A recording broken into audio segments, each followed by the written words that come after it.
কি বলে শুনুন। আমি জানি যে আমরা এক সময় সঙ্গীহীন হয়ে যাব, আমাদের সাথে কেউ থাকবে না, আমরা সবাইকে হারাই ফেলবো, কিন্তু এতগুলো মানুষের জীবন চিরতরে অন্ধ পঙ্গু। হিব্রু ভাইটা আমি অনেকবার বলছি, ঢাকা বিশ্ববিদ্যালয় মসজিদ থেকে নামাজ পড়ে বেরোচ্ছে, টিআরটি ওয়ার্ল্ড একটা ছেলেকে ইন্টারভিউ করবে জুলাইয়ের আহত, তা আমাকে দেখে ওনারা কথা বলতেছে, তখন ছেলেটা শুনতেছে যে আমি এসছি, ও কোরআনের হাফেজ, মনে হয় 21 না 22 বছরের, 2 চোখ চিরতরে হারাই গেছে, আলো ফিরবে না। তা আমার কাঁধে হাত রেখে বললো কি যে হাদি ভাই আমারে সপ্তাহখানেকের জন্য আমার একটা চোখে একটু আলো ফিরিয়ে দেওয়া যায়। আমি বললাম ভাই 1 সপ্তাহের জন্য কেন? বললো ভাই অন্তত আমার মারে আমার খুব একবার দেখতে মন চায়, আমার মা আমার অনেক নিষেধ করছিল অন্তরণে যাইতে, আমি ফিরে আসার সময় মারে দেখি নাই, আমার একটাবার মন চায় আমার মারে দেখি।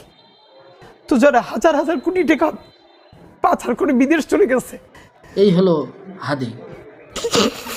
আমি যতই তার কথা শুনতেছি ততই তার প্রতি আমার ভালোবাসা বৃদ্ধি পাচ্ছে।